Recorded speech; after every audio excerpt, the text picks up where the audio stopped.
नमस्कार साथियों, यूपीएससी अनस्टॉपेबल्स हिंदी में आपका एक बार फिर से स्वागत है। संपादकीय समीक्षा के इस अंक में हम बात करेंगे गिग इकॉनमी की, गिग वर्कर्स से जुड़ी जो राइट्स की बातें हैं। निखिल डे और अरुणा रॉय जी काफ़ी लंबे समय तक इस आंदोलन से जुड़े रहे हैं और कैसे उन्होंने गिग इकॉनमी वर्कर्स के लिए काम किया है। गिग अर्थव्यवस्था से जुड़े जो लोग हैं जिनको सोशल सिक्योरिटी, ह्यूमन राइट्स वगैरह नहीं मिलते हैं, कैसे उनके अधिकारों की बात करते करते एक ऐसा कानून बनाया है जो आगे चलकर शायद राष्ट्रीय स्तर पर भी इम्प्लीमेंट हो सकता है। तो निखिल डे और अरुणा रॉय जी हैं, drawn from gig worker struggles and heaven in Rajasthan. ये आज का हमारा शीर्षक रहेगा। गिग इकॉनमी की बात करेंगे। ये अर्थशास्त्र होता क्या है, कैसे काम करता है, यहाँ कार्य करने वाले जो कर्मचारी हैं वो कैसे उन सारे राइट्स से महदूद रहते हैं जो शायद उन लोगों को मिलते हैं जो ऑर्गेनाइज सेक्टर में काम करते हैं। तो अनऑर्गेनाइज सेक्टर की इस इकॉनमी पर काम करने वाले लोगों ने हमें बताया कि क्या समस्याएं हैं उस सेक्टर की और कैसे उनको दूर किया जा सकता है, कैसे भारत के एक स्टेट ने उन सारी समस्याओं को दूर कर दिया है जिनको शायद राष्ट्रीय स्तर पर भी इम्प्लीमेंट किया जाना चाहिए। ये होगा हमारा आज का संपादकीय समीक्षा का अंक, उससे जुड़ी बातें। शुरू करते हैं, एक आउटलाइन क्रिएट कर लेते हैं आर्टिकल की कि क्या क्या बात करने वाले हैं। मैंने आपसे पहले ही कहा, ये सेक्शन वो है जहां हमें समझाया गया है कि मुद्दा क्या है और क्यों हम गिग वर्कर और गिग इकॉनमी की बात आज कर रहे हैं। यहाँ हमें बताया गया कि गिग इकॉनमी दरअसल है क्या, काम कैसे करती है, कहाँ से आई, उसका ओरिजिन कहाँ से हुआ, आज क्या हालात यहाँ पर बने हुए हैं। उसके बाद एम्प्लॉय पार्टनर या जो गिग इकॉनमी में संबंध होते हैं मालिक के और कर्मचारी के, उनको समझाने का काम किया गया है। फिर एक ऐसा मॉडल बताया गया है, हमाल मॉडल, जो हमने बहुत पहले डेवलप कर लिया था, उसको लेकर के जो कानून बने, उनका जो स्ट्रगल रहा, उस स्ट्रगल को एक तरीके से श्रद्धांजलि यहाँ पर दी गई है। फिर यहाँ हमें समझाया गया है कि कैसे हम गिग इकॉनमी के वर्कर्स के लिए सोशल सिक्योरिटी और ह्यूमन राइट्स मांग सकते हैं उस पुराने कानून के आधार पर जो आज से 60 साल पहले करीब बनाया गया था और एक नज़ीर पेश हुआ जो शायद राष्ट्रीय स्तर पर भी इम्प्लीमेंट हो और राजस्थान में भी किया गया।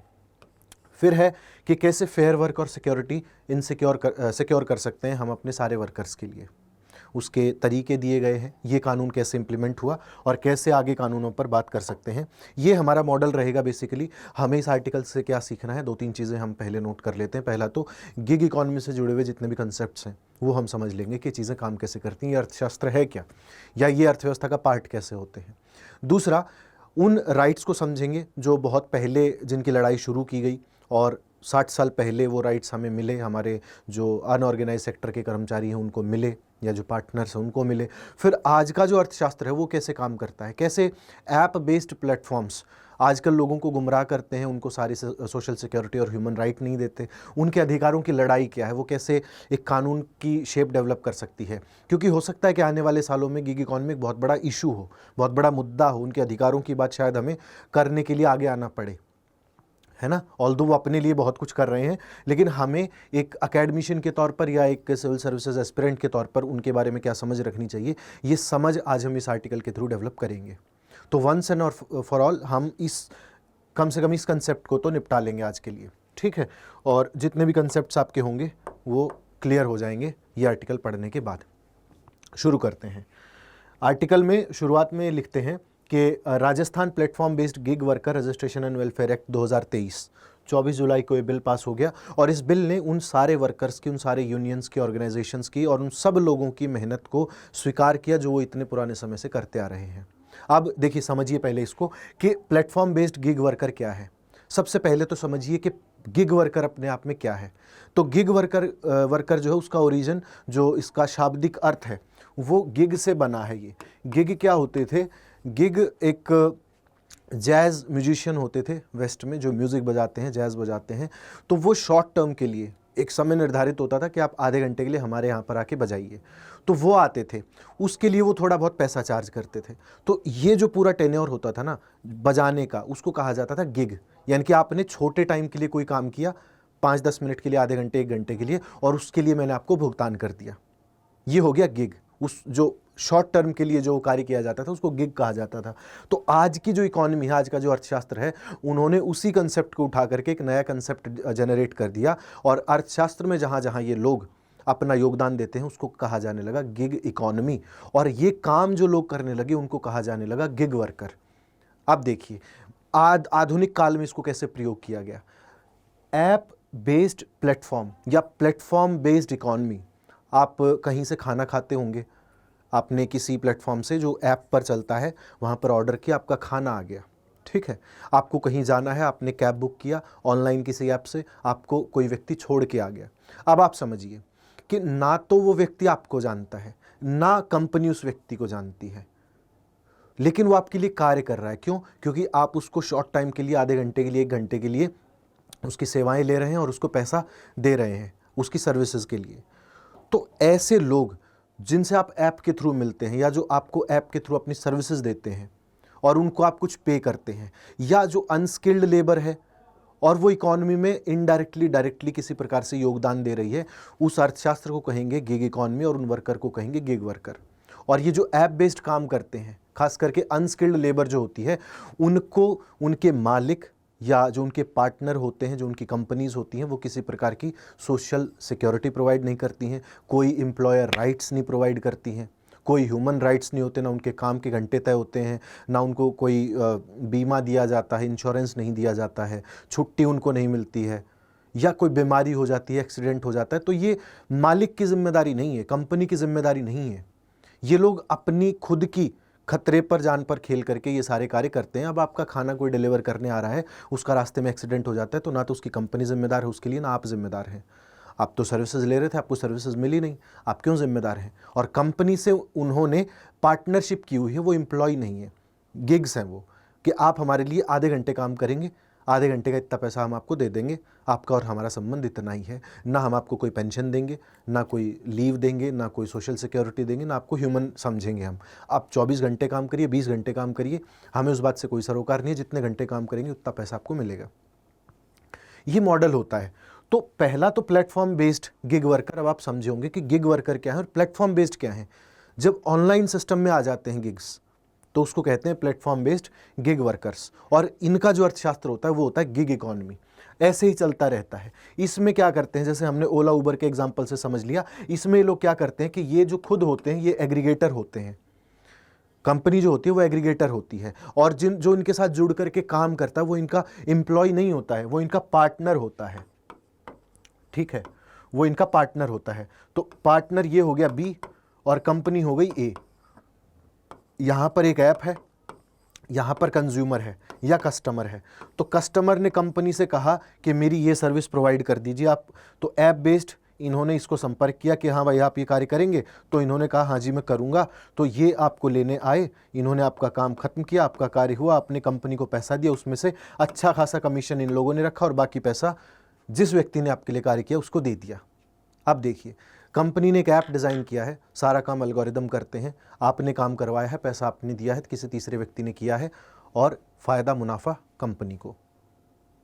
ये है, ये साइकिल है। इसमें क्या होता है कि जो कंपनीज होती हैं वो बहुत ज़्यादा कमीशन कई बार ले लेती हैं, है ना। आजकल एक चीज़ और आपने देखा होगा, जैसे खासकर ऐप बेस्ड जो गिग इकॉनमी, खास करके राइडिंग वगैरह की, उसमें क्या होता है कि आपसे पहले जो पार्टनर्स होते हैं कंपनी के या जो गिग्स होते हैं वो आपसे कहते हैं कि मान लीजिए आपने राइड बुक किया, तो कहेंगे कि आप राइड कैंसिल कर दीजिए, मैं आपको छोड़ के आता हूँ, ऐसे ही सारा पैसा मुझे दे दीजिए, है ना। मान लीजिए आपने 1000 रुपये की राइड बुक करी, तो कंपनी का कुछ शेयर होगा, लेट्स से कि 30% शेयर है, तो 1000 में से आपने ऑयल, आपका जो पेट्रोल वगैरह है वो खर्चा हुआ, आपके जो गाड़ी है उसमें जो भी क्वालिटेटिव इशू आ सकते हैं वो आ गए, तो बचा क्या?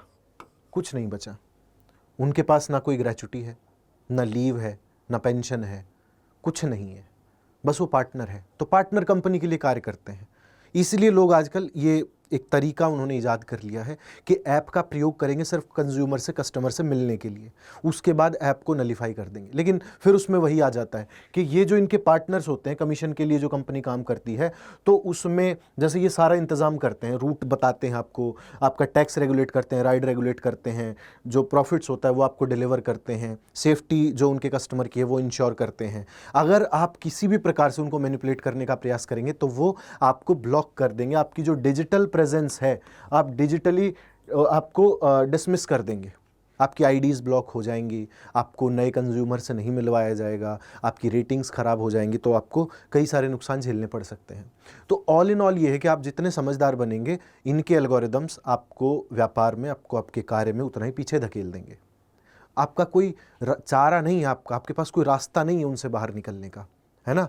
तो जब ऐसा होता है तो जिसको ये पार्टनर कहते हैं, ना तो उसको कोई प्रॉफिट में शेयर देते हैं और ना ही इनकी पार्टनरशिप का कोई अर्थ है सिवाय इसके कि हमारे जो जिम्मेदारियां हैं हम उनसे भागेंगे। ना पेंशन देंगे, ना छुट्टी देंगे, ना काम के घंटे निर्धारित हैं, ना कोई सोशल सिक्योरिटी देंगे, ना बीमा करवाएंगे, एक्सीडेंट हो गया आपका हो गया, हमें कोई सरोकार नहीं है उससे, ना आपको यूनियन बनाने देंगे, ना आपको ये पता चलने देंगे कि आप किसके साथ कार्य कर रहे हैं, आपके साथ जो टैक्सी चला रहा है वो व्यक्ति कौन है, क्योंकि सारी जिम्मेदारी हमारे पास है।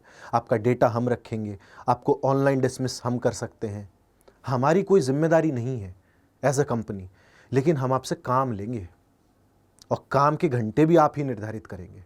जितना आपको प्रॉफिट चाहिए उतना आप कार्य करिए।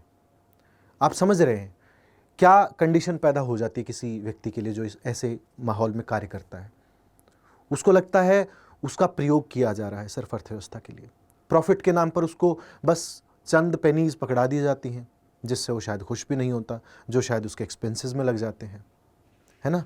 बहुत ख़राब हालत है। और ये क्या है? ये मार्केट फंडामेंटलिज्म है। बेसिकली जो शुरुआती मार्केट्स है ना, वो इसी नींव पर चले हैं। बहुत फंडामेंटल चीज़ है कि जब मैं कोई कंपनी एक्स हूँ तो मेरा टोटल फोकस इस बात पर है कि मैं अपना प्रॉफिट मैक्सिमाइज करूँ, और जो व्यक्ति मेरे यहाँ कार्य कर रहा है वो मेरी जिम्मेदारी नहीं है। हाँ, कार्य कर रहा है, मैं उसके लिए पैसा दे रहा हूँ, इसके अलावा वो मेरे ऊपर क्यों निर्भर हो। तो कंपनीज डायरेक्टली तो ऐसा कर नहीं सकती। जब आप स्किल्ड लेबर होते हैं, जब आप ऑर्गेनाइज्ड सेक्टर में होते हैं, तो आपको सारी जो सुख सुविधाएं हैं, जो भी आपके ह्यूमन राइट्स हैं, सोशल सिक्योरिटी है, वो कंपनीज़ को प्रोवाइड करनी पड़ती है। लेकिन जहाँ कंपनी को मौका मिलता है कि कैसे कार्य भी करवा सकते हैं और पैसा भी ना देना पड़े, या पैसा कम देना पड़े, या प्रॉफिट ज़्यादा खुद रखा जाए, तो वैसे में इस प्रकार की अर्थव्यवस्था का जन्म होता है। और ये मार्केट फंडामेंटलिज्म ही होता है कि बेसिक रिस्पॉन्सिबिलिटी हम नहीं लेंगे, वर्क कंडीशन की हम कोई रिस्पॉन्सिबिलिटी नहीं लेंगे, और अनऑर्गेनाइज्ड सेक्टर को रखेंगे, यूनियंस बनाने नहीं देंगे, और आप मालिक की मेहरबानी पर, उसकी मर्जी पर रहेंगे। यही मार्केट फंडामेंटलिज्म है। ऐसे में क्या होता है? ऐसे में ये लोग कलेक्टिव बार्गेनिंग नहीं कर पाते। अब मान लीजिए कि आप किसी ऑर्गेनाइज सेक्टर में हैं, लेट्स अज्यूम कि आप अध्यापक हैं, और एक रूल आ गया मैनेजमेंट की तरफ से कि आपको 12 घंटे पढ़ाना पड़ेगा रेगुलरली, क्लास से बाहर आप नहीं निकल सकते। तानाशाही है, नहीं कर सकते। लेकिन फिर आप क्या समझेंगे? आप जाएंगे दूसरे टीचर के पास जो आपके कलीग्स हैं उनके पास, आप पूछेंगे सर आप भी पढ़ा रहे हैं 12 घंटे? मैं पढ़ा रहा हूँ 12 घंटे। कैसे चलेगा सर? तो सब लोग मिलेंगे एक दिन, बैठेंगे स्टाफ रूम में और बात करेंगे कि क्या करना चाहिए। सब लोग क्या करेंगे? सब लोग मिल करके जाएंगे, 20-50 लोग मैनेजमेंट के पास, कहेंगे सर गलत हो रहा है, ठीक करिए इसको। तो जब इतने लोग कलेक्टिवली जाते हैं तो उनके पास बार्गेनिंग पावर आ जाती है। एक व्यक्ति जब जाता है तो वो टारगेट बनता है संस्थान का भी, मैनेजमेंट का भी, या उस सारे सेटअप का भी। तो कलेक्टिव बार्गेनिंग की पावर इन लोगों के पास नहीं है, क्योंकि कोई दूसरा वर्कर तीसरे वर्कर को जानता ही नहीं है, कलेक्ट हो ही नहीं सकते, आपस में जुड़ ही नहीं सकते, जानते ही नहीं है। रैंडमली कोई मिल जाते हैं, लेकिन उनको ये भावना ही नहीं है कि हम साथ काम करते हैं। आपका एक वर्क प्लेस है, आप एक जगह कार्य करने आते हैं, रोज़ बैठते हैं 8-10 घंटे, आपको एक कनेक्शन, एक अटैचमेंट फील होती है आपके कोवर्कर से। इन लोगों को नहीं होती, गिग वर्कर्स को। उनको पता ही नहीं है। 2 व्यक्ति खाना डिलीवर करने जा रहे हैं, उन्होंने आपस में क्रॉस किया और नॉर्मली क्रॉस किया। आप देखिए कलीग जब ऑफिस में मिलते हैं तो कैसे एक दूसरे को ट्रीट करते हैं, ग्रीट करते हैं। आपने देखा 2 खाना डिलीवर करने वाले व्यक्ति जब जा रहे होते हैं तो क्या एक दूसरे को ग्रीट करते हैं? नहीं करते हैं, क्योंकि वो काम वही कर रहे हैं लेकिन सेपरेटली कर रहे हैं, अपने लिए कर रहे हैं, ऐप बेस्ड कर रहे हैं, जानते नहीं हैं। कलेक्टिवनेस की भावना ही नहीं है। जो मजदूरों एक हो जाओ है तो मजदूर को पता ही नहीं है कि एक किसके साथ होना है, कहाँ होंगे। तो कलेक्टिव बार्गेनिंग की पावर इन लोगों के पास नहीं होती। और neo liberal state, neo liberalism क्या है कि स्टेट ये कहता है न्यू लिबरलिज्म के अंतर्गत कि स्टेट का काम बिजनेस करना नहीं है, बिजनेस को फैसिलिटेट करना है। आप उसमें उसके सहायकता तो बन सकते हैं, आप रन नहीं कर सकते किसी बिजनेस को। तो ये कह रहे हैं कि जब कलेक्टिव बार्गेनिंग की पावर नहीं होती तो जो नियो लिबरल स्टेट है उसकी ना तो ये करने की हिम्मत है, ना तो स्टेट ये करना चाहता है किसी प्रकार से, और दूसरा ना उसकी कोई क्रिएटिव रिस्पॉन्सिबिलिटी है। नियो लिबरल स्टेट जब इनके पास कलेक्टिव पावर खुद की नहीं है तो ना तो खुद से आगे बढ़ करके उनके लिए कुछ काम करना चाहता है, और ना उसकी इतनी सोच है कि हमें कुछ करना है। तो ना तो बेचारे खुद अपने लिए कुछ कर पा रहे हो, ना स्टेट उनके लिए कुछ कर रहा है। सोशल सिक्योरिटी है नहीं, मालिक की मर्जी पर है। क्या करें ऐसे में? ऐसे में जो राजस्थान का कानून है इसमें निखिल डे और अरुणा रॉय जी लिखते हैं कि राजस्थान का कानून है वो एक ऐसा महत्वपूर्ण कानून है जो हमें एक रास्ता दिखाता है आने वाले भविष्य के लिए, कि हमें ऐसे कार्य करने चाहिए जिससे एक राष्ट्रव्यापी आंदोलन क्रिएट करे, या कोई कानून ऐसा बनाए जो अंतर्राष्ट्रीय जगत में एक नज़ीर पेश करे कि भारत की अर्थव्यवस्था में जो अनस्किल्ड लेबर है उनके लिए भी राइट्स हैं, उनको भी आदमी समझा जा रहा है, ह्यूमन राइट्स हैं, सोशल सिक्योरिटी है, ग्रेच्युटी है, पेंशन है, लीव्स हैं, रिस्पॉन्सिबिलिटी है मालिक की या कंपनी ओनर की कि उनको वो सारी सुख सुविधाएं दे जो स्किल्ड लेबर को दी जाती हैं और ऑर्गेनाइज्ड सेक्टर में दी जाती हैं। तो हो सकता है कि सोशल सिक्योरिटी इंश्योर करने के लिए ऐसा कोई मैकेनिज्म भारत सरकार बना ले, या सपोर्ट सिस्टम, सिटीजन ग्रुप और वर्कर इन्फेंट यूनियन और सिविल सोसाइटी है उनके माध्यम से ऐसा कोई बोर्ड वगैरह बनाए जो ऐसी रिस्पॉन्सिबिलिटी लेने के लिए तैयार हो। साथ साथ ये एक्नॉलेज करे कि इन लोगों के लिए भी इंश्योरेंस ज़रूरी है, कंपनी की कॉस्ट पर ज़रूरी है, इनका बुढ़ापा भी आएगा, ये बीमार भी होंगे, इनको छुट्टी भी चाहिए होगी, है ना, इनके बच्चे भी पढ़ते हैं, एजुकेशन के लिए भी इनको पैसा चाहिए होगा, घर बनाने के लिए भी पैसा चाहिए होगा, बाहर घूमने के लिए इनका जीवन है, इनको भी पैसा चाहिए है। तो ये सारे सिक्योरिटी रिफॉर्म्स करने के लिए, सोशल सिक्योरिटी देने के लिए सरकार को आगे आना पड़ेगा और कंपनीज़ को रिस्पॉन्सिबिलिटी लेनी पड़ेगी। राजस्थान का पहला उदाहरण है जहाँ ऐसा कानून बना है और डेफिनेटली सारे देश में बनने चाहिए, क्यों नहीं बनने चाहिए, है ना, यही कंसेप्ट है। तो देखिए, जब या तो बेचारे, अब मान लीजिए ऐप बेस्ड हैं, कहीं इंटरनेट शटडाउन हो गया, कहीं पर सरकार ने रोक लगा दी कि आप कोई फलां कार्य नहीं कर सकते, क्योंकि ये तो ऐसा रिलेशनशिप है ना जहाँ पर नो स्ट्रिंग्स अटैच्ड हैं, है ना, ऐसे रिलेशनशिप्स होते हैं कि हम एक पर्टिकुलर अपने समझौते के लिए साथ में आएंगे, अदरवाइज तो हम एक दूसरे को जानते ही नहीं। नो स्ट्रिंग्स अटैच्ड वाला रिलेशनशिप है इन गिग इकॉनमी और गिग वर्कर्स और मालिक के बीच में, है ना। उसको तोड़ना पड़ेगा, उसको तोड़ने के लिए काम करना पड़ेगा। और कैसे तोड़ेंगे, कैसे उसके लिए काम करेंगे? राजस्थान ने तो कानून बना दिया, लेकिन राष्ट्रीय स्तर पर कैसे बनाएंगे, उसके लिए कंसेप्ट है। उसके लिए कंसेप्ट है हमाल मॉडल। हमाल मॉडल क्या है? हमाल दरअसल ये है, आज से 60-70 साल पहले एक कुछ लोग होते थे जो अपने कमर पर, अपने कंधे पर, अपने सर पर बोझा ढोने का काम करते थे। बहुत भारी भारी वेट वो लोग ढोते थे और बहुत दूर दूर तक वो कार्य करने जाते थे। अब देखिए, मान लीजिए कोई व्यक्ति रोज़ बोझा ढो रहा है 60 केजी, 100 केजी, है ना, और उसकी कमर, उसके सर में इसका इम्पैक्ट पड़ेगा, ज़्यादा लंबे समय तक वो काम कर नहीं सकता। अब ऐसा तो है नहीं कि कोई व्यक्ति सारा दिन बोझ उठाने के लिए किसी व्यक्ति को हायर करेगा। मान लीजिए मेरे पास कुछ सैक्स हैं, मान लीजिए मैं एक ऊँट गाड़ी चलाता हूँ पुराने टाइम में, और कुछ चारा वगैरह मेरे को लाना है, तो मुझे चाहिए कि ये चारा उठा के मेरी ऊँट गाड़ी में कोई रख दे, मैं उसको 2 रुपये दे दूँ और अपने घर निकल जाऊँ। और कोई व्यक्ति है इस काम के लिए, ये काम करने के लिए, वो अवेलेबल है, वो कहता है मैं कर दूंगा इसको, तो मैंने उसको 2 रुपया दिया, अपना काम करवा लिया, मैं चला गया, ना उस व्यक्ति को जानता ना इनके लिए जानता। तो मर्चेंट्स होते थे, महाराष्ट्र की ये बात है, मर्चेंट्स होते थे, वो अपना बोझा ढुलवाने के लिए इन व्यक्तियों को रखते थे। अब उनकी कोई गारंटी नहीं है, उनकी कोई सिक्योरिटी का मसला नहीं है ना, वो क्यों उनको वो सारे सुविधाएं देंगे जो ये डिज़र्व करते हैं, ह्यूमन राइट। उनको व्यक्ति समझेंगे ही नहीं वो कि 2 रुपये दिए और मैंने काम करवाया और मैं चला गया, मुझे मतलब नहीं उस व्यक्ति से। तो इन लोगों की भी वही सेम हालत थी जो आजकल गिग इकोनॉमिक वर्कर की है, कि कोई सोशल सिक्योरिटी नहीं है, ना बीमारी की छुट्टी है, ना ग्रेच्युटी का पैसा है, ना बच्चों के लिए एजुकेशन का पैसा है। और ये लोग दरअसल कौन होते थे? दलित्स होते थे, बैकवर्ड क्लासेस के लोग होते थे, जिनको ये कार्य करना पड़ता था, कई बार मजबूरी में भी करना पड़ता था। तो इनकी हालत बहुत ख़राब थी, ये कुछ कर पाते नहीं थे। लेकिन इन्होंने अपने लिए एक तरीका निकाल लिया। इन्होंने अपना जो वर्क प्लेस था, अपने जो मालिक थे, उनके साथ जुड़ करके एक ऐसा मॉडल डिज़ाइन कर लिया, या अपने राइट्स के लिए बात की। और ये जो राइट्स थे, इनको बाबा अधव लीड कर रहे थे, जो अभी जिंदा हैं, 94 ईयर्स के हैं। बाबा अधव ने ये जो वर्कर्स थे, इन वर्कर्स को और ज़्यादा सोशल सिक्योरिटी दिलाने के लिए काम किया। और इन्होंने मथाड़ी बोर्ड बनाए, ठीक है, मथाड़ी बोर्ड बनाए। ये बोर्ड क्या काम करता था?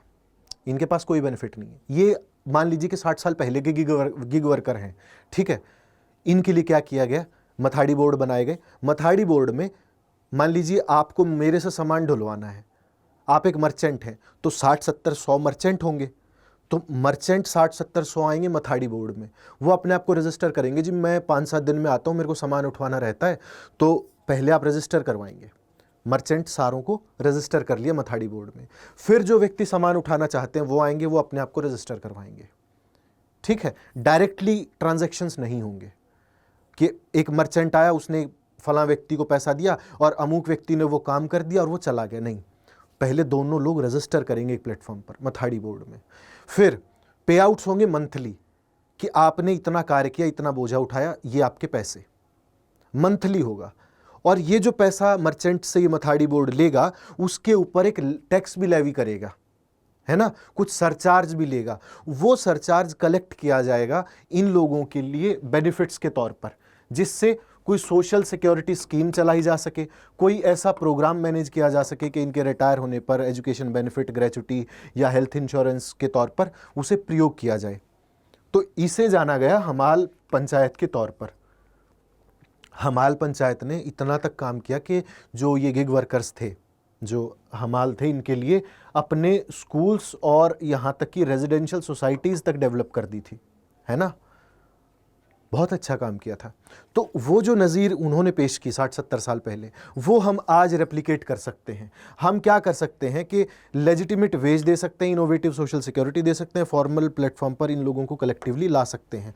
ये जो पूरा मॉडल है ना, इसको एज इट इज़ रेप्लिकेट कर सकते हैं। कैसे कि इन सारे वर्कर्स को जो रजिस्टर्ड हैं किसी ऐप के साथ, उनके लिए एक बोर्ड बना दें, है ना। और ये जो कानून बना है ये कुछ कुछ वैसी ही बात करता है, ऑफिशियली नहीं करता है, लेकिन कुछ ऐसे सुझाव दिए गए थे जिनको हम राष्ट्रीय स्तर पर रेप्लिकेट कर सकते हैं। अब हम अपने आर्टिकल के एंड में हैं, अब सुझावों की बात है। तो गिग इकॉनमी को लेकर के अगर कोई सुझाव दिया जा सके किसी भी आंसर में, तो आप इन बातों को लिख सकते हैं, एज अ पॉइंटर आप उनको यूज़ कर सकते हैं। क्या कर सकते हैं, हमाल मॉडल अप्लाई कर सकते हैं, मथाड़ी बोर्ड वाला एक तो हम बात कह सकते हैं।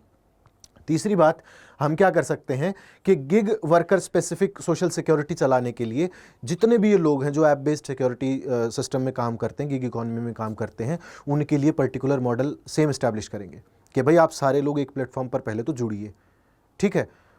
उसी प्लेटफॉर्म पर उनके मालिकों को जोड़ा जाए, ऐप के मालिकों को जोड़ा जाए, वो आए हर राइड पर, हर डिलीवरी पर कुछ पैसा मालिक की तरफ से, कुछ पैसा इन वर्कर्स की तरफ से स्पेसिफिकली इन लोगों के लिए सोशल सिक्योरिटी स्कीम्स में डाला जाए, ठीक है, या इनकी ग्रेच्युटी के लिए पैसा जोड़ा जाए, या इनके इलनेस के लिए जोड़ा जाए, या इनकी लीव्स के लिए जोड़ा जाए, ठीक है। हाउसिंग सोसाइटीज़ डेवलप की जा सकती हैं, एजुकेशन लोन दिया जा सकता है, इमरजेंसी लोन दिया जा सकता है उसी फंड से।